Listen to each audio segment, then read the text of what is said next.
අයුබෝවන් home restaurant YouTube channel එකට ඔයාලව සාදරයෙන් පිළිගන්නවා. අද මම හදන්න යන්නේ අගුණු කොළ මැල්ලුම. මේ සඳහා අවශ්‍ය සියලුම දේවල් පහළ තියෙන description box එකේ දාලා තියෙනවා. අගුණු කොළ මිටක් හොදලා වතුර ඉවත් කරගෙන මෙන්න මේ ආකාරයට තියාගන්න ඕනේ. පොල් මේ සැඳි 6යි රතු ලුණු ගෙඩි 5ක් පමණ හීනියට කපාගෙන තියෙනවා. අම්මිරිස් කරල් 2ක් හීනියට කපාගෙන තියෙනවා. ලුණු තේ හැඳි භාගයක්. මේ ආකාරයට තියාගත්ත අගුණ කොළ රෝල් කරගෙන හීනියට කපා ගන්න ඕනේ. මේ විදිහට හීනියට කපා ගත්තම මැල්ලුම තිත්ත වෙන්නේ නැහැ.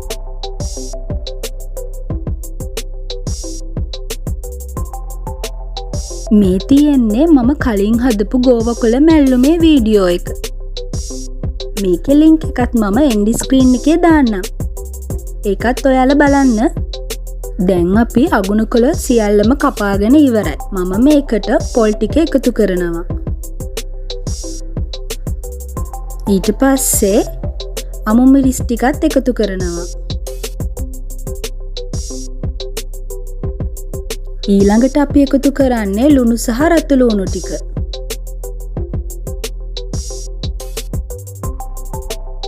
සියල්ලම එකතු කරලා අපි මේ මිශ්‍රණය හොඳට කලවම් කරගන්න ඕනේ. ගොඩක් තද කරමින් මිශ්‍ර කරගන්න හොඳ නෑ. සාමාන්‍ය විදියට සියල්ල එකට කලවම් කරගන්න. නැත්තම් මේක ටිකක් තිත්තරහ වෙන්න පුළුවන්. ඊළඟට පෑන් එකක් ලිපේ තියලා හොඳින් රත් කරගෙන පොල් තෙල් මේස හැඳි 2ක් පමණ එකතු කරගන්නවා. මැල්ලුමට තෙල් ටිකක් එකතු කරාම හොඳ රසයක් එනවා.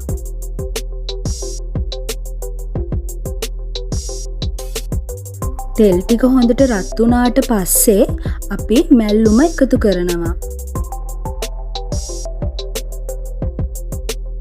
ගොඩාක් අය අගුණ කොළ කන්න අකමැති. මොකද ඒකේ තිත්ත රහයි කියලා. ඒ වුණාට මේ විදියට හදාගත්තොත් නම් ඔයාලා ගොඩාක් කන්න ආස වෙයි. අගුණ කොළ තෙල් එකට එකතු කරාට පස්සේ විනාඩි 3ක් පමණ පිසගත්තා නම් ඇති.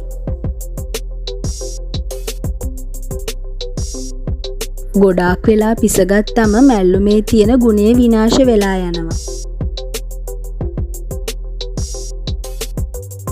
අගුණ කොළ කියන්නේ කිරි දෙන අම්මලාට හොඳට කිරි වඩවන මැල්ලුම් జాතියක්. මෙන්න මේ ප්‍රමාණයට පිසගත්තම ඇති.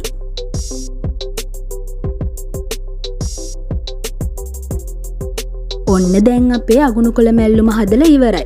මේ වගේ අගුණ කොළ මැල්ලුම හදලා රස බලලා පහලින් කමෙන්ට් එකක් දාන්න අමතක කරන්න එපා. එහෙනම් අපි තවත් අලුත් වීඩියෝ එකකින් නැවත හමු වෙමු. අපිව subscribe කරලා තියාගන්න. ඔයාලා හැමෝටම සුබ දවසක්.